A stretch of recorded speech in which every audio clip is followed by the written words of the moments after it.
अब तक हमने देखा था कि युवान एब्रोड के लिए घर से निकल जाता है। फिर 7th एपिसोड में दिखाते हैं कि शियान सुबह सुबह उठकर किचन में आता है। फ्रिज खोलकर देखता है तो उसमें युवान ने शियान के लिए उसकी सारी फेवरेट और हेल्दी चीजें बनाकर रखी थी, जिससे उसे बाहर के खानों पे ज्यादा डिपेंड ना रहना पड़े। और यहाँ युवान को दिखाया जाता है जो एब्रोड पहुंच गया है और अपने रूम में बैठकर प्रेजेंटेशन दे रहा है। प्रेजेंटेशन खत्म होने के बाद युवान शियान का वही ब्रेसलेट निकालता है जो शियान ने उसे जाते वक्त दिया था। जब भी उसे शियान की याद आती है तो वो उस ब्रेसलेट को निकाल कर देख लेता है। और यहाँ शियान अब देर रात तक जगने लगा था।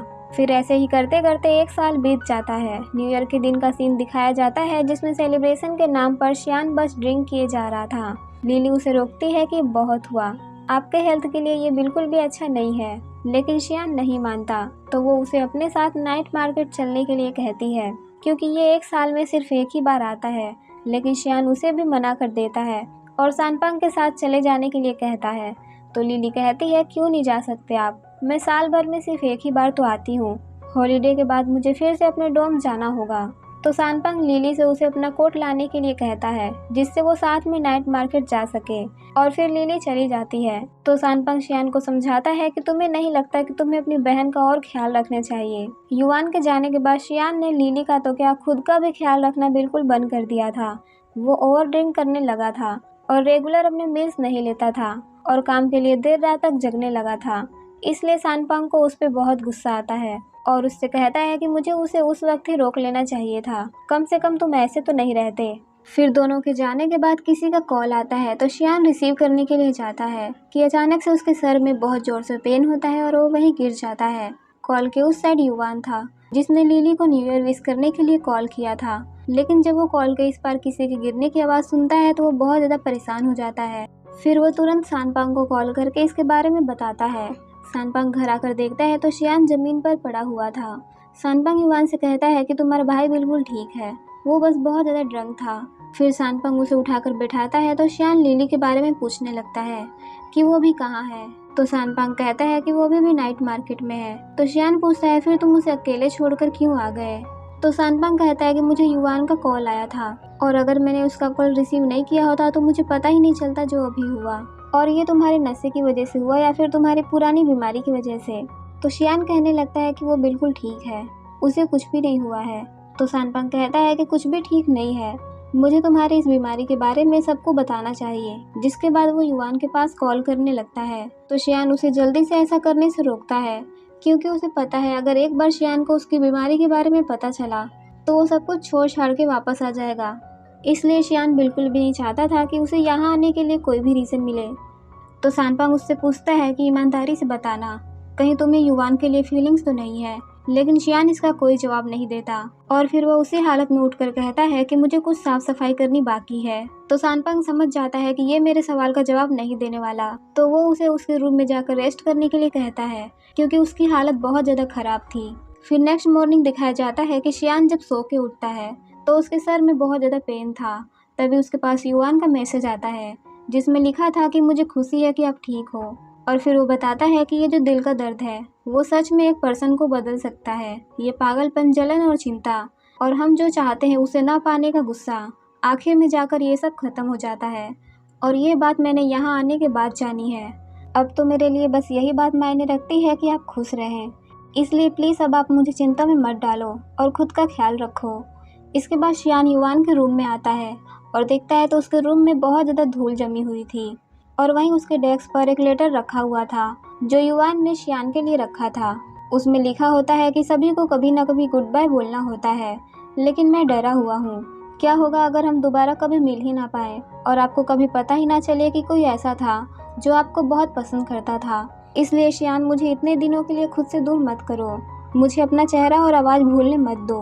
अगर कभी ऐसा टाइम आए कि हम दोबारा कभी नहीं मिल पाएंगे तो मैं आपको फिर ढूंढूंगा और अच्छे से गुड बाय करूंगा, वो भी एक कन्फेशन के साथ। फिर अगले सीन में दिखाया जाता है कि शियान शियोंग के साथ रेस्टोरेंट में बैठा हुआ है।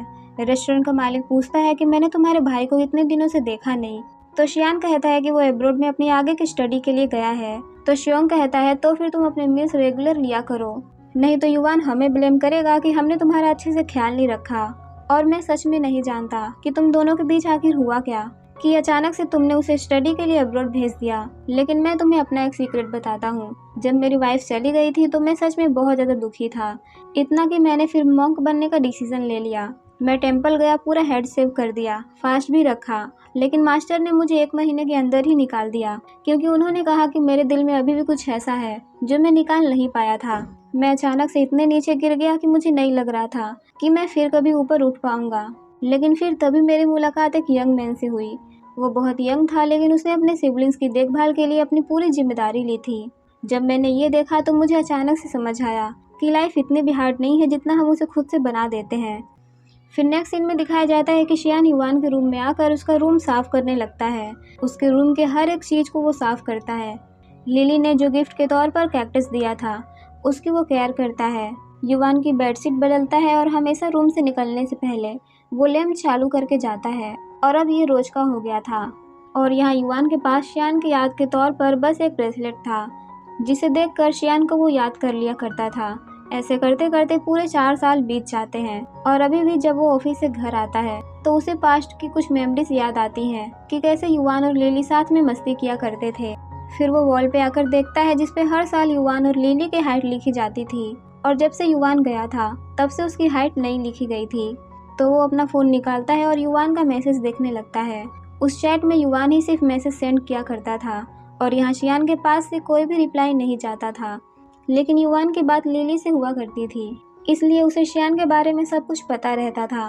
और आज के दिन शियान का बर्थडे है, तो युवान ने शियान को चैट में बर्थडे भी विश किया था। तो शियान युवान को कॉल करता है और फिर अचानक से कट कर देता है, जिसके बाद युवान उसे सामने से कॉल करता है। और ये कॉल दोनों के बीच में 4 सालों में पहली बार थी, इसलिए दोनों को तो सबसे पहले ये नहीं समझ आता कि बात की स्टार्टिंग कैसे करें। तो फिर युवान आगे से शियान को बर्थडे विश करता है, तो शियान भी उसके बारे में पूछता है कि वो कैसा है, और फिर दोनों एक दूसरे से घर और ऑफिस के बारे में पूछने लगते हैं। ऐसे करते करते सारे सवाल खत्म हो जाते हैं, और ज़्यादातर सवाल युवान ने ही पूछा था। तो शियान उसे बाय करके फ़ोन रख देता है। इस वक्त युवान को अच्छे के साथ साथ बुरा भी फील हो रहा था, क्योंकि शियान से वो ज़्यादा बात नहीं कर पाया था। फिर शियान युवान के रूम में जाकर उसके बेड पर बैठता है, और फिर बहुत सोचने के बाद युवान को एक मैसेज करता है कि अगर तुम्हें घर की याद आ रही है तो घर वापस आ जाओ। फिर नेक्स्ट सीन में दिखाया जाता है कि लिली घर आ जाती है, और फिर वो शियान को आवाज़ लगाती है, लेकिन शियान तो घर पे था नहीं। और तभी वो टेबल पे पड़ी एक मैगजीन देखती है जिसमें उसकी पिक्चर्स थी। तो वो कहने लगती है कि मुझे तो लगा था शियान सिर्फ युवान की ही फिक्र करते हैं, लेकिन इसे यहाँ देख के ऐसा लग रहा है जैसे वो मेरी भी फिक्र करते हैं। और तभी उसके पास शियान का एक मैसेज आता है जिसमें लिखा था कि मुझे पता है कि तुम आज रात वापस आ रही हो। मैं आज रात बिजनेस डिनर के सिलसिले से बाहर हूँ, इसलिए तुम्हारा डिनर टेबल पे रखा है, उसे खुद गर्म कर लेना, और कल मैं तुम्हें जरूर फैंसी मील ट्रीट करूँगा। और फिर तभी जब वो टेबल पर जाकर अपना डिनर देखती है तभी कोई डोर खोलता है, और उस पर्सन को देखकर लिली एक बड़ी सी स्माइल देती है। फिर नेक्स्ट सीन में दिखाया जाता है कि शियान और सानपंग पार्टी में थे, जिसमें सानपंग तो ओवर ड्रिंक करके सोफे पे पड़ा हुआ था, और शियान अभी भी सभी के साथ बैठकर ड्रिंक कर रहा था। उनकी बातों से ऐसा लग रहा था जैसे शियान की कंपनी अच्छा प्रोग्रेस करने लगी है, और दूसरी कंपनियां भी उनके कंपनी पर डिपेंड होने लगी थी। उनके मोबाइल गेम बहुत पॉपुलर हो रहे थे। और तभी सानपंग के पास लिली का मैसेज आता है जिसमें वो पूछती है कि आप लोग कहाँ हो।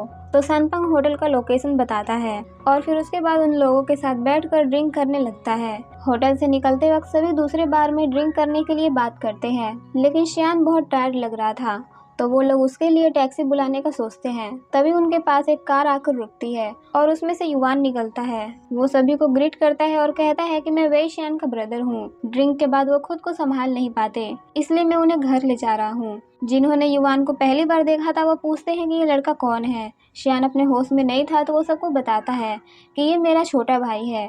फिर कुछ दूर तक तो दोनों एक दूसरे की तरफ देखते नहीं है, लेकिन फिर शियान युवान से पूछता है कि तुम अचानक से क्यों आ गए। तो युवान कहता है कि आपने ही तो कहा था कि जब घर की याद आए तो आ जाना।